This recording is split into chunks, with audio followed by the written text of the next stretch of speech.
नमस्कार दोस्तों, एक बार फिर से स्वागत है आपका NB न्यूज़ 24x7 में। और साथियों, आज है हम कुशीनगर में। जी हाँ, आप जिस तरह से देख पा रहे होंगे यहाँ पर जो पूजा स्थल है। और अगर आज मैं अपनी इस न्यूज़ की शुरुआत करूँ तो सबसे पहले मैं यहाँ पर जिस तरह से आप जो ये विशाल स्तूप देख रहे हैं, तो पहले मैं इसको नमन करना चाहूँगी, क्योंकि हम बौद्ध है और बुद्धं नमामि, धम्मं नमामि, संघं नमामि। तो अभी मैंने 3 बार नमन किया है। और साथियों, इसके बारे में आज हम आपको पूरी जानकारी देंगे कि ये स्तूप क्या है, इसका इतिहास क्या है और आज के संदर्भ में किस तरह से लोग इसको देखते हैं या इसकी जो भी है आराधना करते हैं, पूजा करते हैं, किस तरह से इसमें आस्था रखते हैं।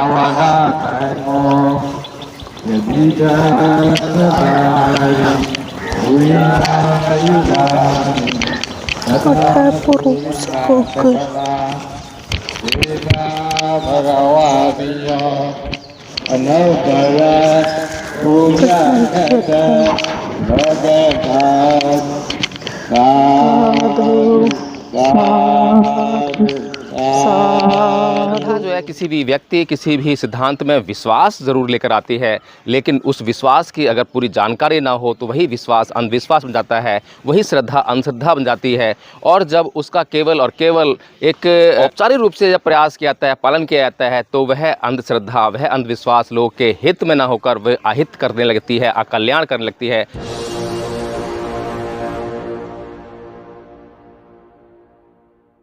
कुशीनगर में भगवान बुद्ध का महापरिनिर्वाण हुआ था। यहीं पर भगवान बुद्ध ने अंतिम सांस ली थी।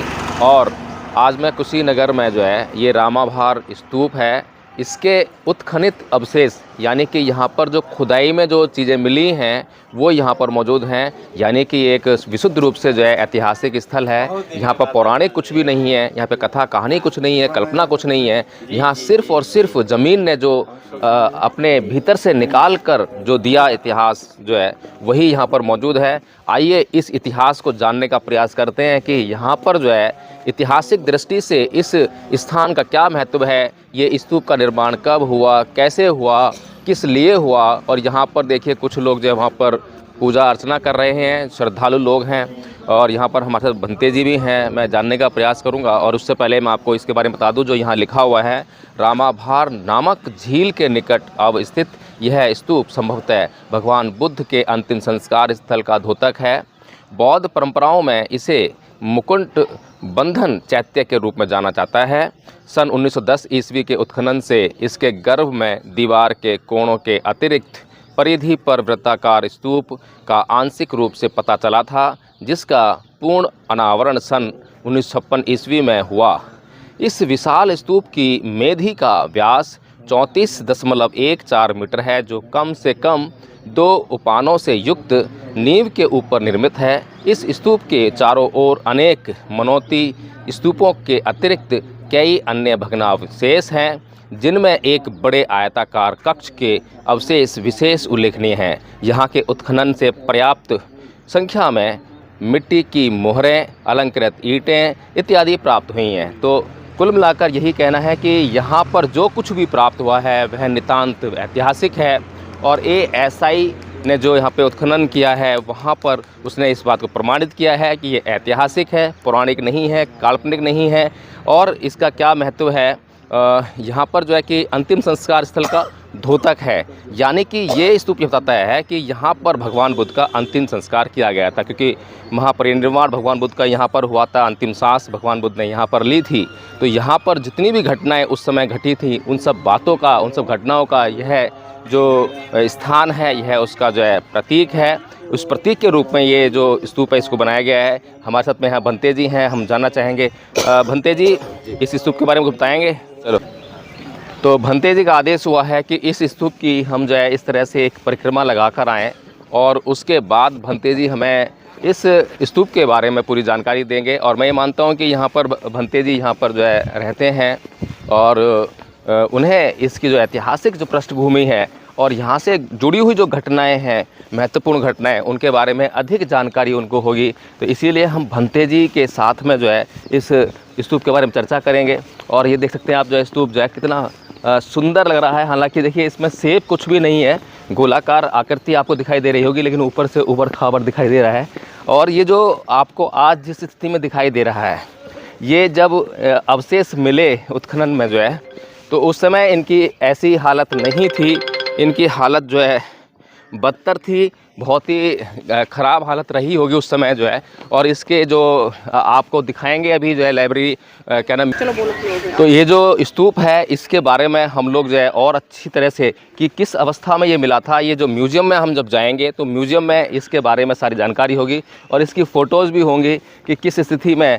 और जैसे कि हमने कल वहाँ पर जो सारनाथ में जो स्तूप था, धम्मेक स्तूप जो है, उसकी जब मैंने फ़ोटो देखी थी, आज जो हम देखते हैं बहुत सुंदर दिखाई देता है। लेकिन जब यह स्तूप, जब हमें धम्मेक स्तूप जो है मिला था उत्खनन के द्वारा, और जो अंग्रेज़ अधिकारी था जिसने उसको खोज किया था, तो उस समय जो है उसके ऊपर पेड़ वगैरह उगाए थे, घास वगैरह उगाई थी। और यहाँ पर भी आप देख रहे होंगे हल्की हल्की जो घास है स्तूप के ऊपर जो है वो उग रही है हल्की हल्की, क्योंकि ये नियम है, ये परिवर्तन जो है संसार का नियम है। भगवान बुद्ध का भी एक सिद्धांत है कि सब संखारा अनिच्चाति, यानी सभी संस्कार जो है अनित्य हैं, हर वक्त हर पल जो है परिवर्तन हो रहा है।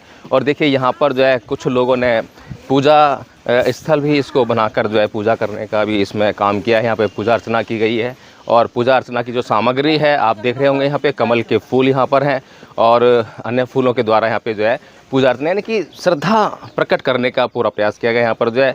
हालांकि श्रद्धा जो है बहुत आवश्यक होती है। श्रद्धा जो है किसी भी व्यक्ति, किसी भी सिद्धांत में विश्वास ज़रूर लेकर आती है, लेकिन उस विश्वास की अगर पूरी जानकारी ना हो तो वही विश्वास अंधविश्वास बन जाता है, वही श्रद्धा अंधश्रद्धा बन जाती है। और उसका केवल औपचारिक रूप से जब प्रयास किया जाता है, पालन किया जाता है, तो वह अंधश्रद्धा, वह अंधविश्वास लोग के हित में ना होकर वह अहित करने लगती है, अकल्याण करने लगती है। और आप देख रहे होंगे कि ये छोटे छोटे स्तूप बनाए गए हैं, भग्नावशेष हैं, और ये एक क्या चीज़ है इनकी जानकारी हम भंते जी से लेंगे। और बहुत ही मतलब जो है कि श्रद्धा के पात्र हैं। श्रद्धा क्यों आनी चाहिए यहाँ पर, ये बड़ा महत्वपूर्ण है, क्योंकि श्रद्धा लोगों का जो श्रद्धा भावना, धार्मिक भावनाएं, ये आजकल जो बहुत महत्वपूर्ण विषय बनी हुई है। लेकिन ये जो स्थल है इसमें श्रद्धा क्यों आनी चाहिए, इसके भीतर भावना कैसे होनी चाहिए, ये धार्मिक भावना है या ये अंधश्रद्धा है, अंधविश्वास है, क्या है, ये ऐतिहासिक चीज़ है, ये तो मैं आपको बता ही चुका हूँ। लेकिन ये ऐतिहासिक जो चीज़ है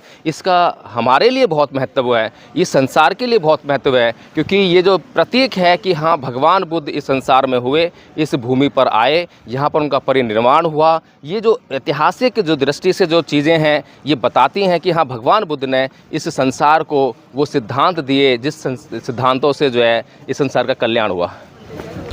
तो आइए हम भंते जी से अब मिलकर और भंते जी से ही जानना चाहेंगे कि इस स्तूप के बारे में और क्या घटनाएं हैं और क्या जानकारी है।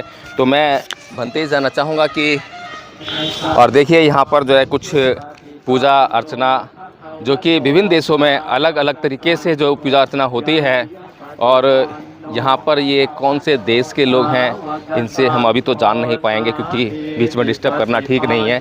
लेकिन जो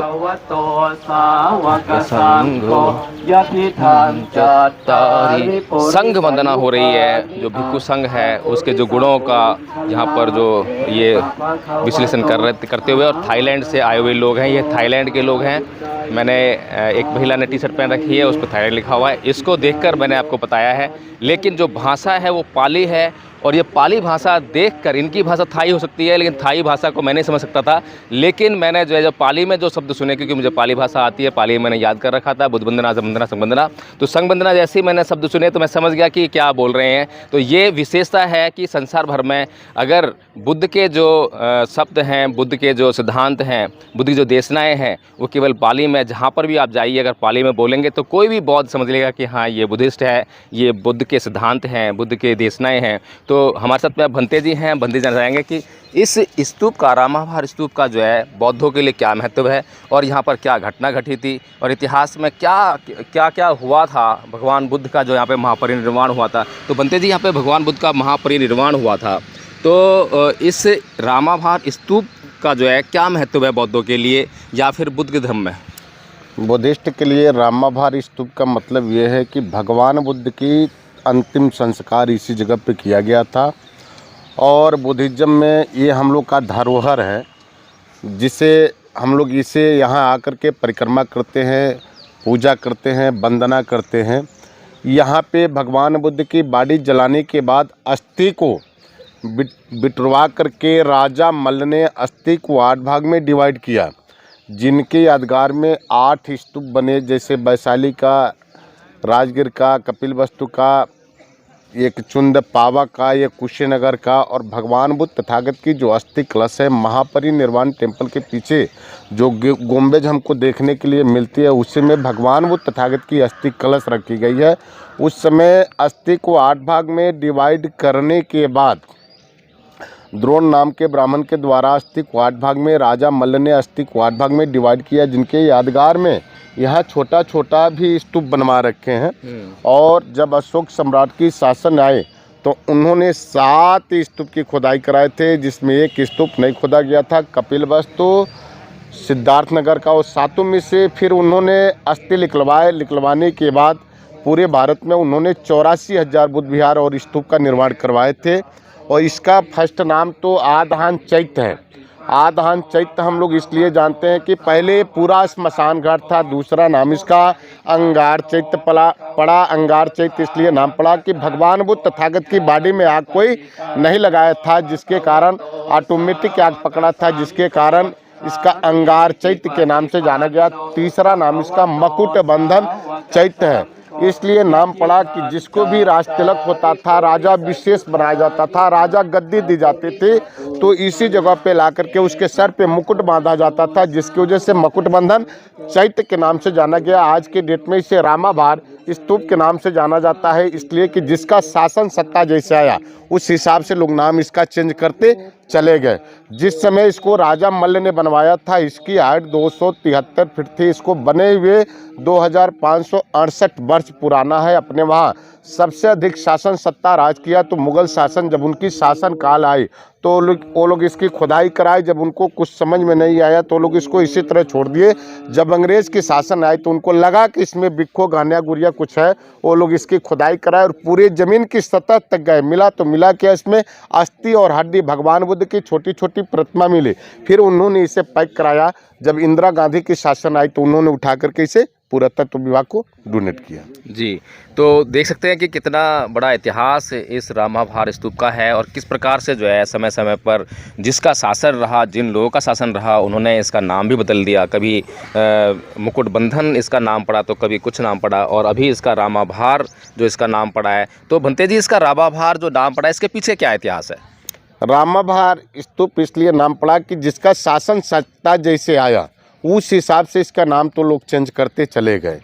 यही रहा जी। तो यहाँ पर जो है लोग जो परिक्रमा करते हैं, इसका क्या महत्व, परिक्रमा करने से क्या मिलता है? परिक्रमा के मतलब यह है कि भगवान बुद्ध की बॉडी जब जलाई जाती थी तो उस समय परिक्रमा किया जाता है। आज के डेट में भी किसी व्यक्ति का यदि बॉडी जलाई जाती है, दाह संस्कार किया जाता है, तो पहले हम लोग परिक्रमा करते हैं 5 बार 3 बार, ये ऐसा परिक्रमा होता है। तो जिसके वजह से आज भी लोगों के मन में श्रद्धा रहती है कि हम परिक्रमा कर रहे हैं तो भगवान के साथ में हम हैं, जुड़े हैं।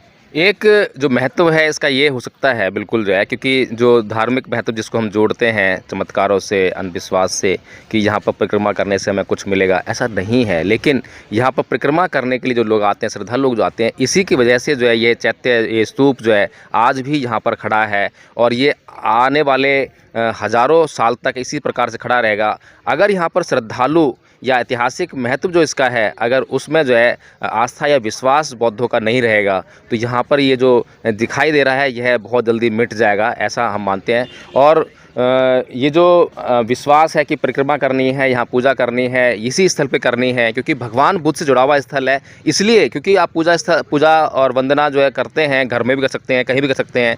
ये तो बुद्ध का सिद्धांत है और बुद्ध के ही सिद्धांतों के अनुसार जो है कि आप जो कर्म करेंगे वही फल मिलेगा। आपको खाली पूजा करने से, वंदना करने से कुछ मिलने वाला नहीं है। लेकिन अगर इन स्थानों पर आकर आप पूजा करते हैं, वंदना करते हैं, तो उसका ऐतिहासिक महत्व के साथ में आपकी जैसी बातें हैं जो जुड़ जाती हैं, तो उनका इसलिए ऐतिहासिक महत्व है। इसलिए हमें अपने ऐतिहासिक स्थलों को बचाने के लिए, उनको संरक्षित करने के लिए ये बहुत ज़रूरी है कि ऐसे स्थानों को जो है हम विज़िट करें और वहाँ पर जाकर जो है थोड़ा सा इस प्रकार का हम कार्यक्रम करें। और कुछ जो भगवान बुद्ध की जो देशनाएँ हैं, जैसे कि धम्मपद में बहुत सारी उन्होंने बातें कही हैं, उनको जो है हम यहाँ पर जो है लोगों को बताने का काम करें। जिस प्रकार से आप देखते होंगे कि आज जिस संस्कृति का प्रचार प्रसार हो रहा है, तो वे लोग जो हैं नदियों पर जाकर या ऐसे स्थानों पर जाकर बहुत बड़े कार्यक्रम आयोजित करते हैं और वहाँ के लोगों को, स्थानीय लोगों को इकट्ठा करते हैं, फिर उनको जो है वहाँ पर उसके बारे में बताने का काम करते हैं। इसी प्रकार से भगवान बुद्ध की शिक्षाएँ लुप्त हो रही हैं, भगवान बुद्ध के बारे में कुछ हम नहीं समझा पा रहे हैं। और यहीं पर स्थानीय लोगों के बारे अगर हमने चर्चा की थी, तो यहाँ पर जो स्थानीय लोग हैं आज बौद्ध नहीं है। और हमने चर्चा की तो हमने उनसे जानना चाहा, दुकानदारों जानना चाहा, तो दुकानदार बोलते हैं कि यहाँ पर भगवान बुद्ध की कृपा से जो है विदेशी लोग आते हैं और यहाँ पर जो लोग हैं, यहाँ पर जो होटल हैं, ढाबे हैं, वो सब जो है भगवान बुद्ध की कृपा से ही फल फूल रहे हैं। लेकिन उनमें से कोई बौद्ध नहीं है। भगवान बुद्ध की मूर्ति, भगवान बुद्ध तस्वीर वो इसलिए लगाते हैं ताकि उनका धंधा, उनका बिजनेस जो है फले फूले और वो कमाई कर सकें। तो ये तो वही बात हुई कि ये गद्दारी वाला मामला है कि खाते किसी का हैं और बजाते किसी का हैं। तो साथियों, आपसे भी मैं आग्रह करूँगा कि यदि आप भगवान बुद्ध को समझना चाहते हैं, जानना चाहते हैं, अंधविश्वास, अंधश्रद्धा से नहीं, उनको पढ़िए, उनके इतिहास के बारे में जानिए। और जानने के बाद जब शिक्षाओं को जान जाएंगे, तब आपको लगेगा कि हाँ, भगवान बुद्ध ही हैं इस संसार में जो आपका कल्याण कर सकते हैं। और जब आपको ऐसा लग जाए तो आप इन स्थलों का भ्रमण जरूर कीजिए, यहाँ पर आकर जो है पूजा कीजिए, वंदना कीजिए, यहाँ पर आकर जो अपने कार्यक्रम आयोजित कीजिए, ताकि लोगों में एक संदेश जाए कि भगवान बुद्ध की भूमि है, भगवान बुद्ध का स्थल है और इसको जो है हमें संरक्षित करना है। जय भीम, नमो बुद्धाय।